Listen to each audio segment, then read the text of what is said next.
एक बार एक साधु जंगल में तपस्या कर रहा था कि तभी उसके पास एक हिरन आ गया।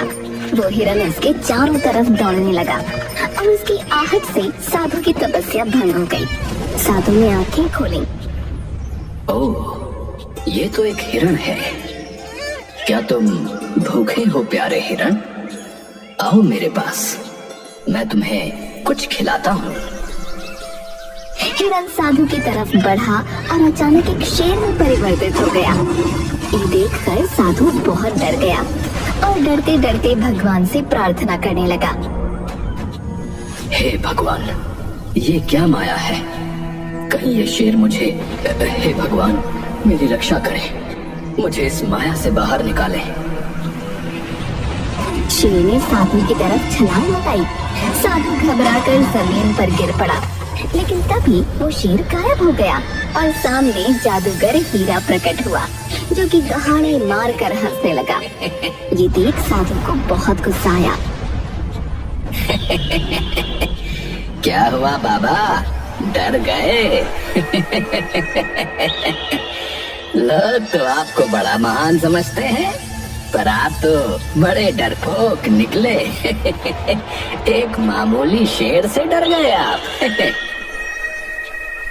अच्छा जादूगर, तो ये तू कर रहा था? तेरी इतनी हिम्मत कि तू मेरा अपमान करे, मेरे साथ छल करे। जा, मैं तुझे श्राप देता हूँ कि तेरा परिवार तुझे भूल जाएगा। तू अब से अकेला रहेगा और अकेला ही भटकेगा। यही तेरे छल की सजा है। अपना ये फालतू श्राप अपने पास ही रखो बाबा। मैं किसी श्राप राप को नहीं मानता, और मेरा परिवार ऐसे कैसे मुझे भूल जाएगा। चलो मैं तो चला। जादूगर ने साधु की बात को बिल्कुल गंभीरता से नहीं लिया और वो अपने घर पहुंचा, पर वहाँ सचमुच उसकी पत्नी और बेटी ने उसे नहीं पहचाना। ये देख जादूगर परेशान होता हुआ भगवान से बोला। हे भगवान, मेरी पत्नी तो मुझे सचमुच भूल गई और घर में भी घुसने नहीं दे रही। इसका मतलब उस साधु का श्राप सच हो गया है। मुझे ये सब सही करने उसके पास ही जाना पड़ेगा। जादूगर वापस उस साधु के पास जाकर उसके पैरों में गिर गया और उससे बहुत माफी मांगी। बहुत देर माफी मांगने के बाद साधु ने उससे कहा, मैं अपना श्राप तो वापस नहीं ले सकता, लेकिन श्राप को तोड़ने का एक तरीका बता सकता हूँ। तुमने मेरे साथ छल किया था, तो छल के विपरीत अब तुम्हें एक ऐसा व्यक्ति ढूंढना होगा जो इस राज्य में सबसे ज्यादा ईमानदार हो। जब वो व्यक्ति तुम्हारे बीवी बच्चों को बताएगा कि तुम उनके क्या हो, तब उन्हें सब याद आ जाएगा। बाबा इसमें तो काफी वक्त लग जाएगा।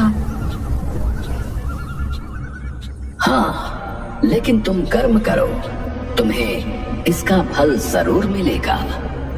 बस तुम जो भी करो उसे नेक दिल से करना।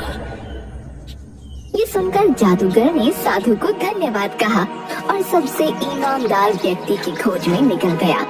दूसरी तरफ पड़ोस के गांव में एक सब्जी वाला रोहित अपनी बीमार माँ के साथ एक छोटे से कच्चे मकान में रहता था। वो हमेशा ईमानदारी और मेहनत से काम करता था। भैया 1 किलो आलू दे दो। जी अभी देता हूँ। रोहित ने आलू तोले और ग्राहक को दिए। ग्राहक गलती से ज्यादा पैसे देकर चला गया, लेकिन रोहित तुरंत ही ग्राहक को आवाज देकर कहता है, भाई साहब आपने ज्यादा पैसे दे दिए, ये लो आपके बाकी पैसे। अरे हाँ, अरे धन्यवाद भैया, तुम तो सच में बहुत ईमानदार हो। अब तक तो सिर्फ सुना था तुम्हारे बारे में, आज देख भी लिया भैया। अरे इसमें धन्यवाद कैसा, ये तो आपके ही पैसे हैं। रोहित इसी तरह ईमानदारी से अपना जीवन जी रहा था कि तभी उस गांव में जादूगर हीरा आ गया और उसने सबसे ईमानदार व्यक्ति की तलाश शुरू की। उसने गांव के कुछ लोगों से सवाल पूछने शुरू किए। नमस्कार। क्या आप मुझे इस गांव के सबसे ईमानदार व्यक्ति के बारे में बता सकते हैं? अरे इस गांव में सबसे ईमानदार तो मैं ही हूँ। मैंने कभी किसी को धोखा नहीं दिया भाई। अच्छा, धन्यवाद। हीरा ने दूसरे व्यक्ति से पूछा तो वो बोला, मैं ही इस गांव का जो है सबसे ईमानदार व्यक्ति हूँ। हाँ, लोग मेरी सच्चाई की कसम खाते हैं भैया, कसम।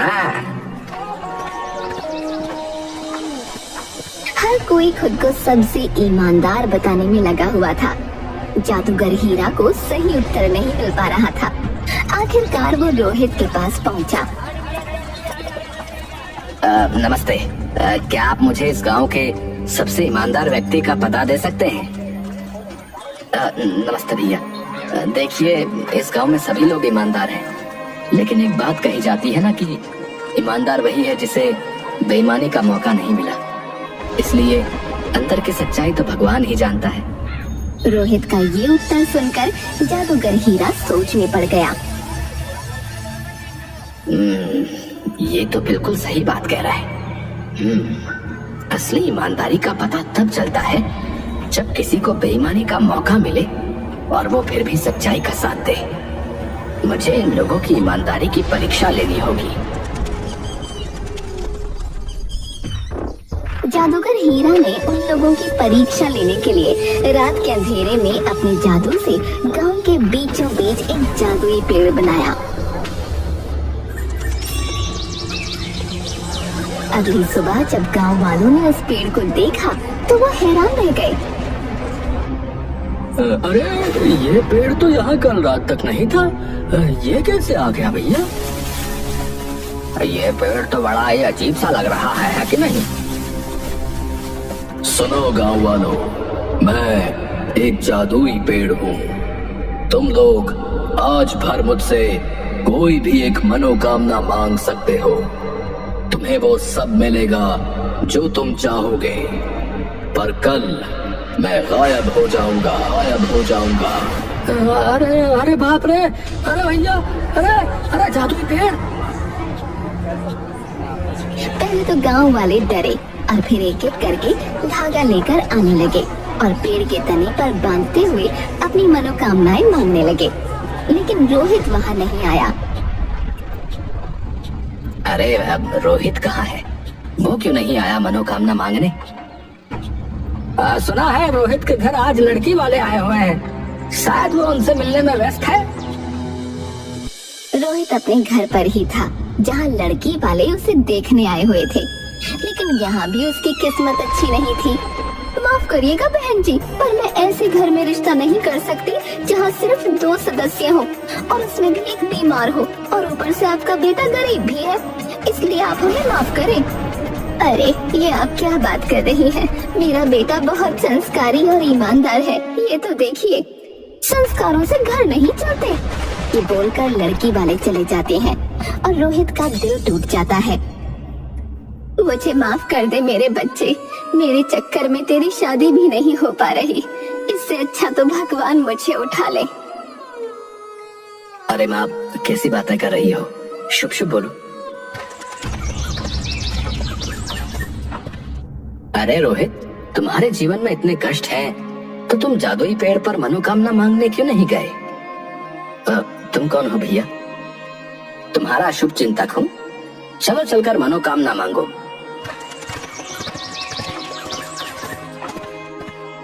रोहित जाता है और मनोकामना मांगता है, लेकिन अगले दिन गांव में कुछ अजीब हुआ। लोगों की मनोकामनाएं गलत हाथों में पहुंच गईं।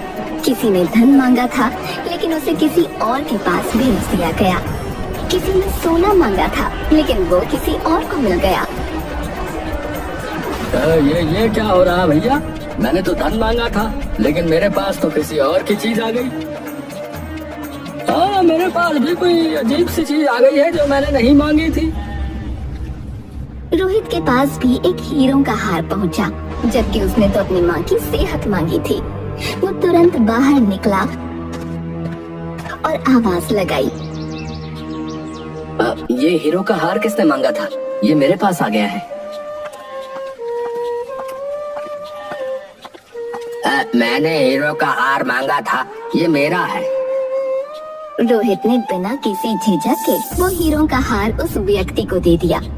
ऐसा करते ही उसकी माँ की सेहत ठीक हो गई। ये देखकर जादूगर हीरा को यकीन हो गया कि रोहित ही सबसे ईमानदार व्यक्ति है।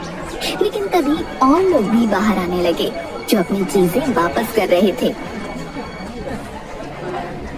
अरे मेरे पास ये सोने की ईंट आ गई भैया, ये जिसकी भी है वो ले लो। अरे हाँ, ये मैंने मांगी थी। मेरे पास ये मोतियों से भरा हुआ संदूक आ गया है, ये किसका है? ये मेरा है, लाओ मुझे दे दो। बाकी लोगों को भी अपनी चीजें वापस करते देख जादूगर हीरा परेशान हो गया।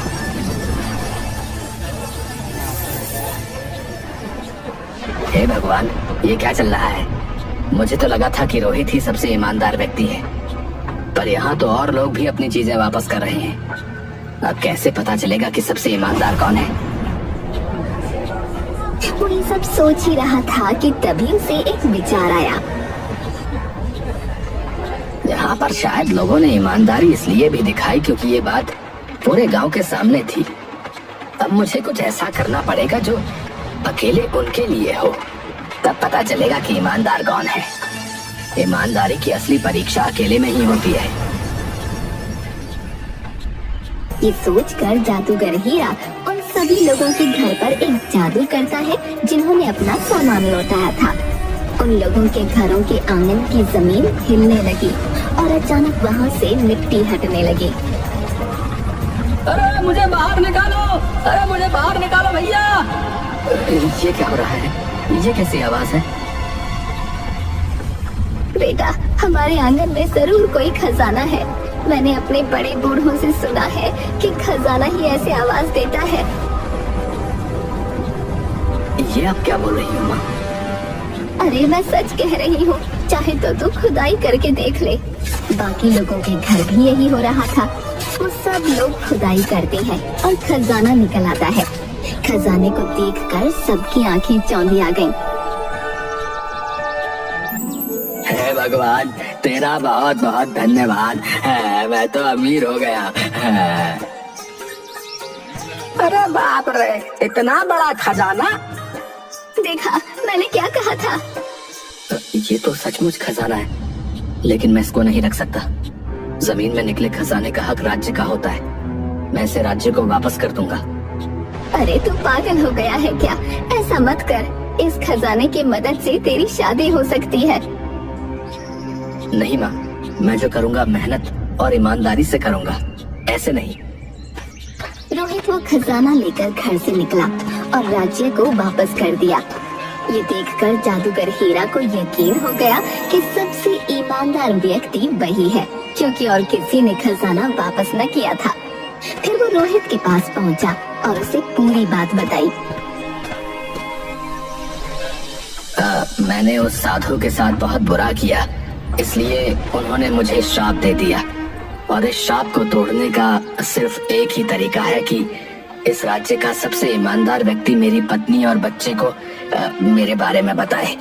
इसीलिए मैं तुम्हारे पास आया हूँ, क्योंकि तुम ही इस राज्य के सबसे ईमानदार व्यक्ति हो। पर मैं कैसे मेरी इतनी सी बात मान लो, बदले में मैं तुम्हारा जीवन बदल दूंगा, तुम्हें धनी बना दूंगा, जिससे तुम्हारी शादी भी आसानी से हो जाएगी।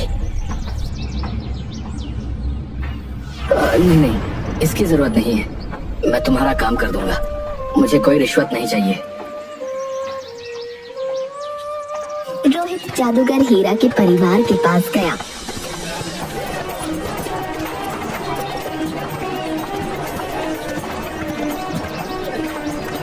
और उन्हें सच्चाई बताई।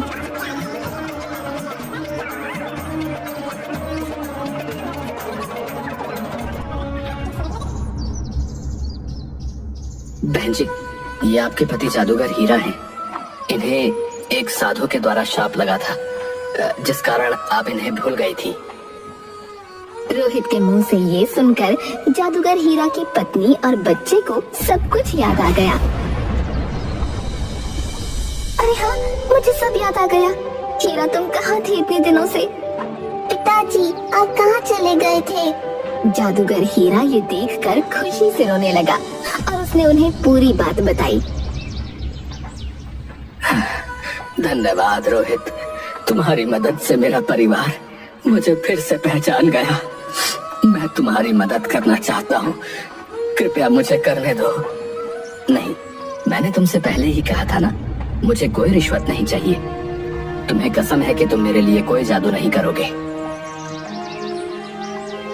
ये बोलकर रोहित वहाँ से जाने लगा, लेकिन तभी उसकी ईमानदारी से प्रभावित होकर जादूगर हीरा की पत्नी ने कहा, रोहित, आपकी शादी हो गई है क्या? जी नहीं। तो क्या आप मेरी बहन से शादी करेंगे? आप जैसे ईमानदार व्यक्ति से शादी करके मेरी बहन धन्य हो जाएगी। रोहित ये सुनकर हैरान रह गया और उसने हाँ कर दी। और कुछ इस तरह रोहित की ईमानदारी ने उसे न सिर्फ गांव में सम्मान दिलाया, बल्कि एक अच्छा जीवन साथी भी। जादूगर हीरा और उसका परिवार भी फिर से खुशहाल जीवन जीने लगा और रोहित ने अपनी सच्चाई और मेहनत से एक नई शुरुआत की।